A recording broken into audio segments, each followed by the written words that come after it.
මොකද කියන්නේ? ගවුද මේක? හාය යාළුවනේ සාදරයෙන් පිළිගන්නවා ලෝක සිනමාවේ රසමුසු තැන් සොයාගෙන යන අදත් රිවිව් එකකට YouTube channel එක වෙතට. ඉතින් ඔයාලට මතක ඇති සිංහල සිනමාවට මාරකයක් එනවා කියලා මම ඔයාලට කිව්වා. අද කතා කරන්න යන්නේ මාරකය ගැන. වාලම්පුරි.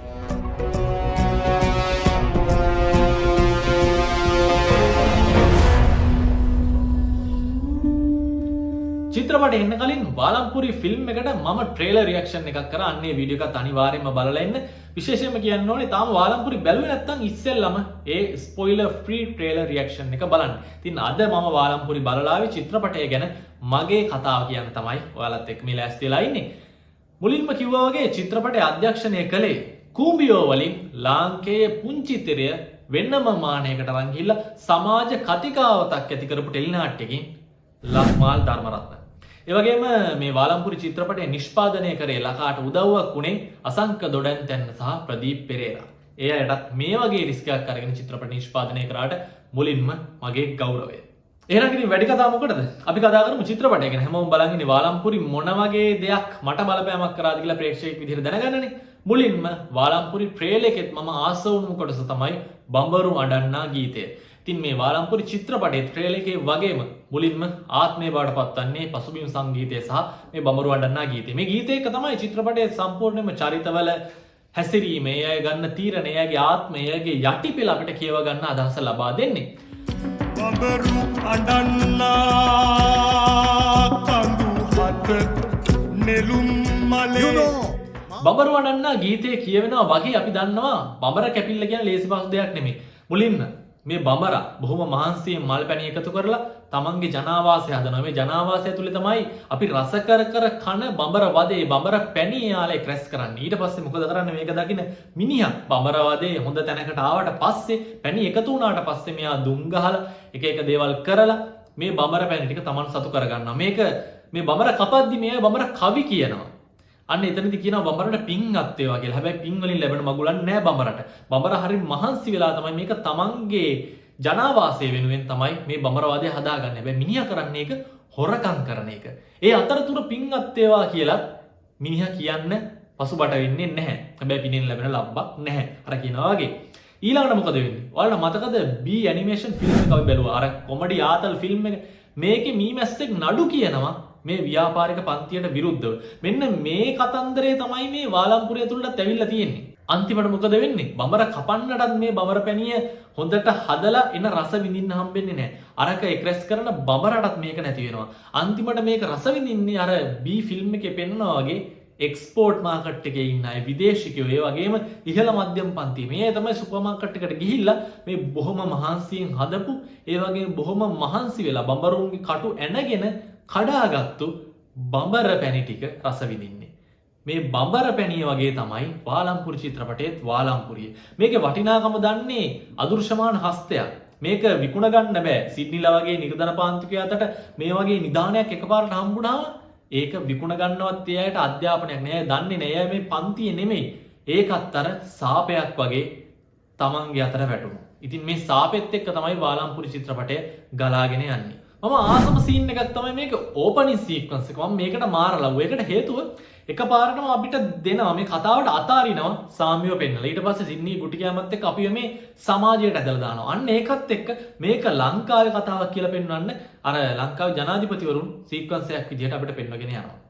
මේකෙන් පෙන්වන්නේ මේ කතන්දරේ තනිකරම මේ සිග්නිලා, සාමිලා, මේ ඉන්න ඇන්ජලෝලා, ප්‍රියංකරලා, පොලිස් සමන්ලා මේ ඔක්කොම ඉන්න සමාජය ගොඩනගන්න මේකේ අදෘශ්‍යමාන හස්තය තමයි මේ පාලක පන්තිය. කියන්නේ ජනාධිපති දක්වා ඉන්න ඒ පාර්ලිමේන්තුව දක්වා ඉන්න පාලක පන්තිය තමයි මේ වගේ බලල්ලු වගේ මස් කට්ටකට පොරකන වාලම්පුරියකට මිනී වරා ගන්න සමාජයක් ගොඩනගලා තියෙන්නේ කියන එක තමයි මට මේ සීක්වන්ස් එක දාපෙකින් තේරුනේ. උදාහරණයක් විදිහට කිව්වොත් අපි දන්නවා 1940 නිදහස ලැබුණු දවසින් නම් විදුණු සියල්ලම සිංහල මුස්ලිම් කෝලාහලයේ 30 අවුරුදු යුද්ධය, විවෘත ආර්ථිකයේ පැමිණීම, ඊළඟට සිංහල රාජ්‍ය භාෂාව වීම, ඊට පස්සේ පාස්කු ප්‍රහාරය, අදටත් පිළිතුරු නැති දේවල් නන්නාඳුන මිනිස්සු මේවා කරලා තියෙන්නේ. හැබැයි මේවා පස්සේ පාලක පන්තිය කියන අදෘශ්‍යමාන හස්තේ ඉන්න බව අපි දන්නවා. හැබැයි සාක්ෂි තමයි නැත්තේ.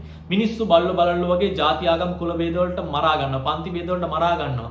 කතා පිනන වගේ වාලම්පුරියකට මරා ගන්නවා. හැබැයි මේක එන්ජොයි කරනවා අර මම කලින් චිත්‍රපටි උදාහරණයක් දෙමින් කිව්වා වගේ මේ පාලකයා. ඊළඟට ලෝක සිනමාව පැත්තට හැරුණොත් ලකා කෙලින්ම සිනමාවෙන් ආభాෂය වෙන පොරක්. මේ චිත්‍රපටයේ මම කියෝගේ සියලු ඇස්පෙක්ට් තියරි වලට තමයි හදලා තියෙන්නේ. සිනමාකරණයේ පසුබිම් සංගීතය, ඒ වගේම සීන් එක නිර්මාණය කිරීම පවා හොඳට බැලුවොත් පේනවා ලකාගේ පළවෙනි චිත්‍රපටයේ හින්දාද කොහෙද එක්ස්පර්ට් ළඟින් උපදෙස් අරගෙන ලකා මේක තියරියට කරන්න උත්සාහ කරලා තියෙනවා. ඒ නිසා තමයි මේක ලස්සන චිත්‍රපටයක් කියලා අපි ඉදිරියට ඇවිල්ලා තියෙන්නේ කියලා මට හිතෙනවා.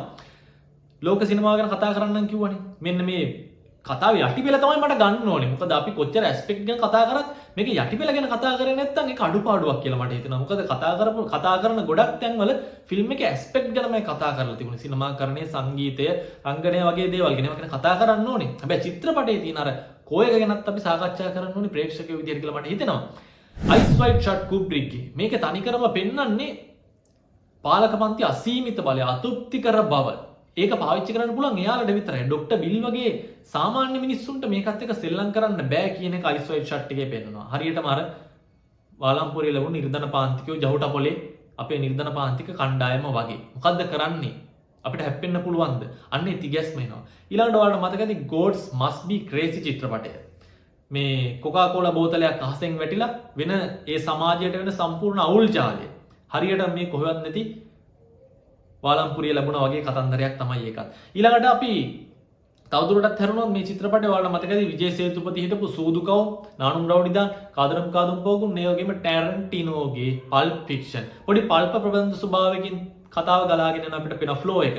අහම්බකාරක එක තමයි කතාව යන්නේ. මම ඒකටත් ආස වුණා චිත්‍රපටියේ. ඊළඟට මේ දේශපාලන සහ සමාජීය කරුණු පැත්තකට තිබ්බොත් බෞද්ධ දර්ශනයේ පැත්තට ගියොත් අපිට මතක් වෙන එකම කතාව තමයි සවැත් නුවර ගොවියේ කතාව. ආනන්ද සර්පයා දුටුවේද. එතකොට මේ සර්පයෙක් නෑ, කවුද සර්පයා? කලින් දවසේ රෑ මේ ධනපතිගේ ගෙයක් විඳපු හොරු කණ්ඩායමක් මේ ගොවියාගේ කුමර මැද්දෙන් පැනලා යද්දි එක සල්ලි පොදියක් වැටෙනවා මේ කුමරට. බුදුන් වහන්සේ මේක දැකලා ආනන්ද හාමුදුරන්ට කියනවා ආනන්ද සර්පයා දුටුවේද කියලා. මේ සර්පයා කියලා කියන්නේ සල්ලි මල්ලට මුදල්. මේ ගොවියා වගේ කෙනෙක්ට මේක පාලනය කරගන්න බෑ. මේක ඔහුට අයිති නැති දෙයක්. හැබැයි මේ වගේ දෙයක් තමන්ගේ කුමරට වැටුනම, තමන්ගේ ඔඩොක්කුවට වැටුනම මිනිස්සුන්ට වෙන කරදරය සහ එතනින් පස්සේ බැඳීම් ඇතිවි මේ සසර ගමන චක්‍රයක් විදිහට එකතු වෙන විදිය අන්නේ කතන්දරය ඇතුළේ පෙන්නනවා. ෆිල්ම් එක බලපු අයට මතක ඇති එහෙනම් වාලම්පුරියේ චක්‍රය මොන වගේද කියලා මම ඒක ස්පොයිල් කරන්න යන්නේ නැහැ. මම කිව්වා වගේ මේ චිත්‍රපටය ලකා තියරියට කරන්න උත්සාහ කරලා තියෙනවා කියලා මට පේනවා ෆිල්ම් එක බලාගෙන යද්දි. විශේෂයෙන්ම සීන් එකක් දර්ශනයක් නිර්මාණය කරද්දී තියෙන කොටස් ටික, සෙටින් එක, කාලානුරූපී බව, චරිත, දෙබස්සා ක්‍රියාදාම, ස්ට්‍රක්චර් එක, ඒ වගේම අන්තිමට එන අරමුණ. මේ අර මම කියපු ඔක්කොම ටික එකතු වෙලා සිද්ධියක් අරමුණක් සහිතව තමයි ඉදිරිපත් කරන්න ඕනේ. වාලම්පුරියේ අර මම කියපු කොටස් පහ එක්ක එකතු වෙලා ඒ කොටස් පහ එකතු වෙන්නේ න අරමුණක් සහිත රූපරාම තමයි අපිට බලා ගන්න පුළුවන් වෙන්නේ. තියරියට වැඩේ කරලා තියෙනවා කියලා අන්න එතනදී අපිට පේනවා. ඊළඟට මම කතා කරන්නම් සිනමාකරණය ගැන. සිනමාකරණයක් තියරියටම කරන්න උත්සාහ කරලා තියෙනවා ලකා ඇතුළු මේ සිනමාකරණ ශිල්පීන්, කැමරාකරුවන්, DOP මේ කණ්ඩායම එකතු වෙලා. මාර ආසයි විශේෂයෙන් අර ගමේ සීන්ස් බලාගෙන ඉන්න. මේ ෆ්‍රේම් වල මුල් ෆ්‍රේම් වල ගොඩක් වෙලාවට පේනවා අර තර්ඩ් රූල් එක භාවිතා කරලා තමයි ෆ්‍රේම්ස් නිර්මාණය කරලා තියෙන්නේ. කියන්නේ තර්ඩ් රූල් එක කියන්නේ ලයින්ස් වලින් රූප රාමුවක් කොටස් 9කට කඩනවා. මෙන්න මේ වගේ. මේ කොටස් 9ට කඩලා ඒ රූප රාමුව, චරිත සහ පරිසරය ඒ කොටස් 9 ඇතුලේ තමයි DOP ට අනුව ස්ථානගත කරන්නේ. මෙන්න මේ විදිහට තමයි ෂොට්ස් හදලා තිබුණේ ෆිල්ම් එකේ. ඊළඟට එතනින් තව ටිකක් එහාට ගියොත් ගොඩක් සිමෙට්‍රිකල් ෂොට් අපිට බලා ගන්න පුළුවන්. මේ සිමෙට්‍රිකලි ෂොට්ස් කියන එක තවදුරටත් කැඩුවොත් අපිට පේනවා ලයින්ස් එක් යන ෂොට්ස් බලා ගන්න පුළුවන්. ඒ කියන්නේ ලයින්ස් කියන්නේ ගොඩක් වෙලාවට ගංගා, දුම්රිය පාරවල්, නිකම් පාරවල්, වැටවල්, පඩිපෙළවල්, බිත්ති, මෙන්න මේ ලයින්ස් එක්ක තමයි රූපරාමෝ නිර්මාණය කරන්නේ. එතකොට ලයින් දිහාවට අපේ හැරෙන්නේ නැහැ. මේ ලයින් එක්ක ඉන්න චරිතය ફોකස් කරනවා කෙලින්ම. අපි බලන්න ඕනේ කොහෙද කියන එක මේ පැහැදිලි රේඛා වලින් ප්‍රේක්ෂකයාට පෙනෙනවා. මනස කෙලින්ම අපේ මනසට යෝජනා කරනවා මේ ලයින් එක යන තැන බලන්න. මෙන්න මේ වගේ පින්තූර, මෙන්න මේ වගේ ෆ්‍රේම් එක. මේ පැහැදිලි රේඛා සහිතව රූපරාම නිර්මාණය කරද්දී ප්‍රධාන වශයෙන්ම රූපරාමයට එකතු වෙන තවත් ගුණයක් තමයි හොඳ ඩෙප්ත් එකක්. ඔයාලට පේනවා මේ වාලම්පුරි බලාගෙන යද්දී මේ ගොඩක් ෆ්‍රේම්ස් වල ලයින්ස් එක යන හොඳ ඩෙප්ත් එකක් සහිත රූපරාමයකට බලා ගන්න පුළුවන් වුණා. ගමේ සීන්ස්, ඒ කැමරා ෂොට්ස්, ඒ සීන්ස් බලද්දී මාරම දිව්‍යම දෙයක් දිහා බලනවා වගේ තමයි මට දැනුනේ. ඇහැට නිකන් මී පැණි දානවා. අපි කනට මී පැණි දානවා කියන්නේ හැබැයි මේ DOP ඒ වගේම ප්‍රොඩක්ෂන් ඩිසයින් එක කරපු සෙට් ඩිසයින් කරපු සෙට් එක මාරම ලස්සනට සෙට් ඩිසයින් කරලා තිනවා. බලන් ඉන්න ආසයි. ජහුට පොළ, ගමේ ගෙදර සැලුන් එක, තනිකරම ක්ලින්ට් ඊස්ට්වුඩ්ගේ කෙවින් කෝස්නර්ගේ වෙස්ටර්න් ෆිල්ම් එකක් බලන වගේ වයිබ් එකක් තමයි දැනුනේ. ඒකටම හරියන ලයිටින් එක. ඒ සෙටප් එකට හරියන. විශේෂයෙන් ඒ වගේම ලසන් තොඩු කුමර කරපු ඇඳුම් නිර්මාණය ගැන මතක් කරන්න ඕනි. මම දැක්ක එක තැනක ලියලා තියෙනවා මේක ඇඳුම් නිර්මාණය කරලා නැහැ. ගෙදර ඇඳන් ඉඳපු ඇඳුම් අරන් ඇවිල්ලාම රඟපාලා කියලා.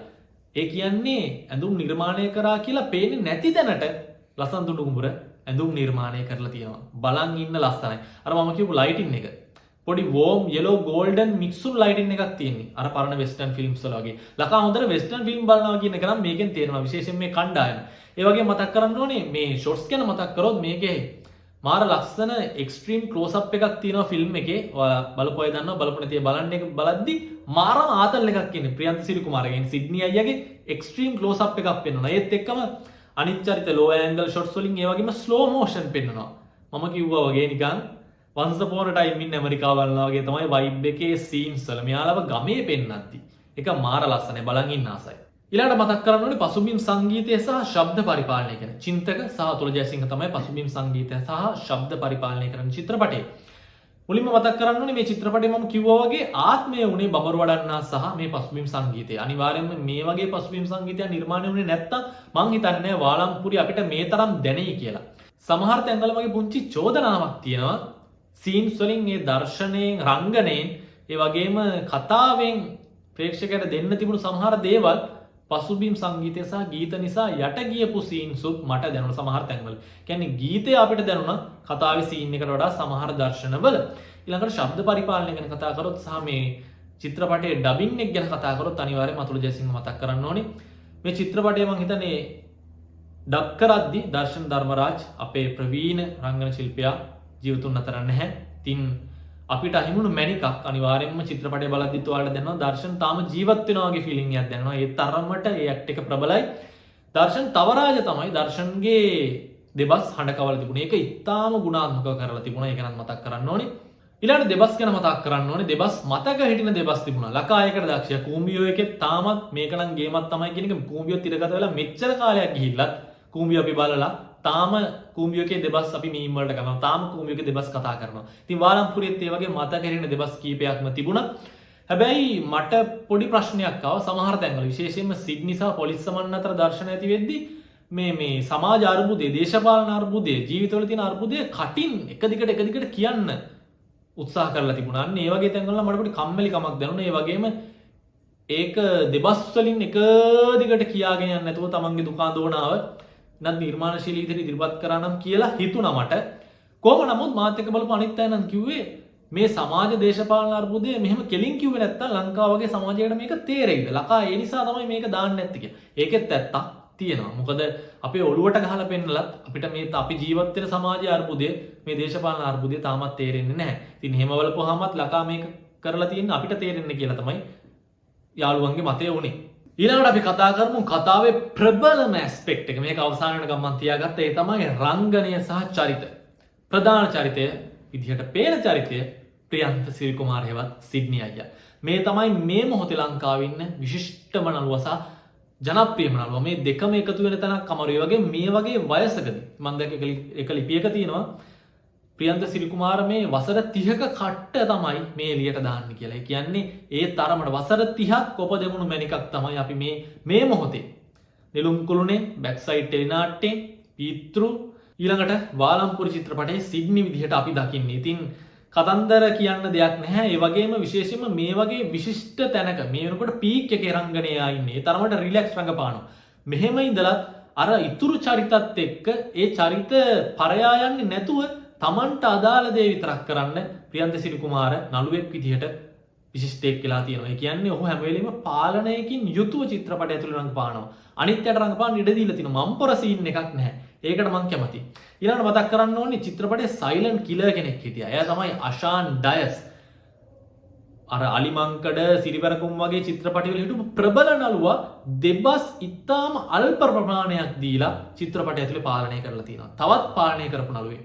මං හිතන්නේ රංගන ශිල්පීන් විශේෂයෙන්ම විශිෂ්ට රංගනයක් ඉදිරිපත් කරන්න පුළුවන් රංගන ශිල්පීන් පාලනය කිරීම හරි අමාරු දෙයක්. ඒ වගේම පාලනය වීමත් අමාරු දෙයක්. අනිත් අය රඟපාදී පොඩ්ඩක් ඇඟට එනවා. මම මොකක් හරි මගුලක් කරන්න ඕනි කියන එක. ඒක ලංකාවේ සිනමාවේ ටෙලිනාට්‍යවල හැමතැනම දකින්න ලැබෙන දෙයක්. හැමෝම මම්පොර වෙන්න යනවා.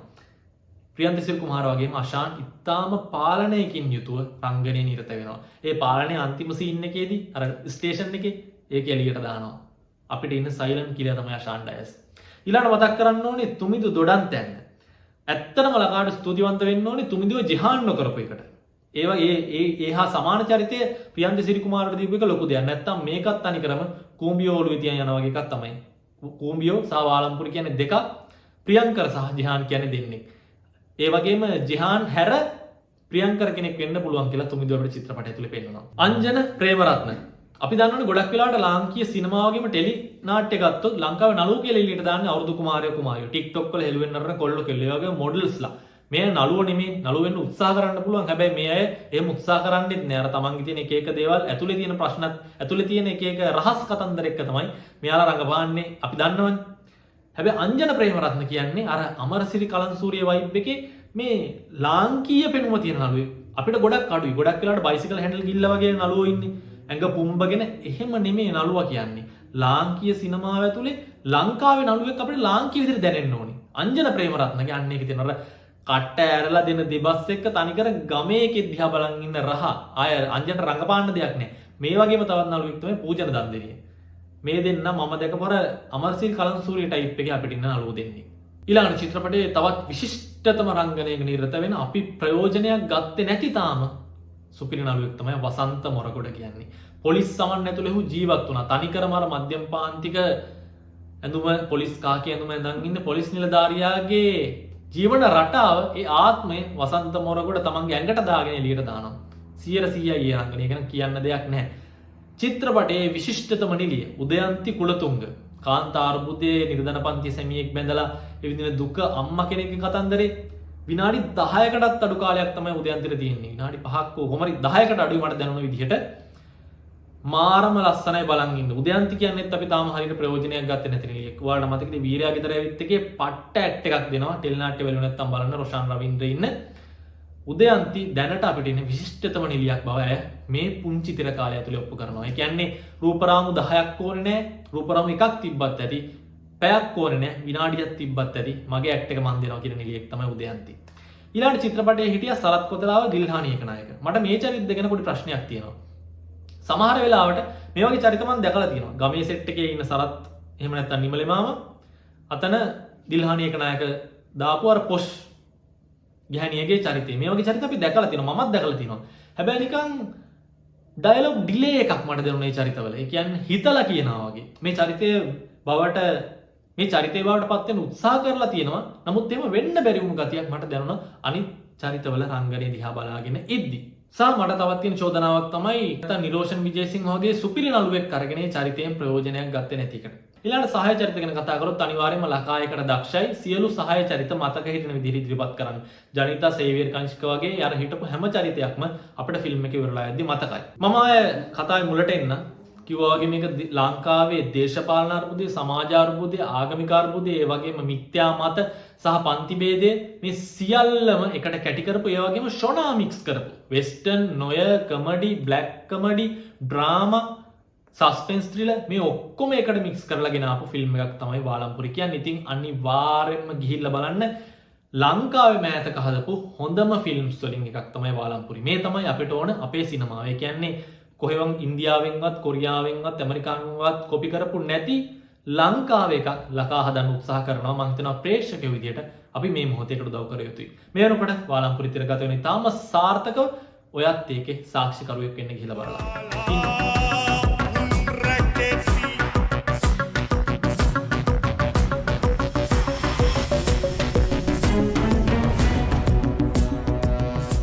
සිංහල සිනමාව ගැන කතා කරන හොඳම තැන තමයි රිවිව් බයි ක්‍රිෂාත්. අලුතෙන් වෙන සිංහල චිත්‍රපට ඒ වගේම සාර්ථක සිංහල චිත්‍රපට ගැන කතා කරන්න අනිවාර්යයෙන්ම රිවිව් බයි ක්‍රිෂාත් subscribe කරන්න. ඒ වගේම ලෝක සිනමාවේ නොදකව පැතිකඩ සොයාගෙන යන්න. ලෝක ටෙලිවිෂනයේ විශිෂ්ට තැන් ගැන කතා කරන්න, like කරන්න, share කරන්න, comment කරන්න. රිවිව් බයි ක්‍රිෂාත් දෙක දිගටම එකතු වෙලා ඉන්න. ඉක්මනින්ම හමු වෙමු. See you soon.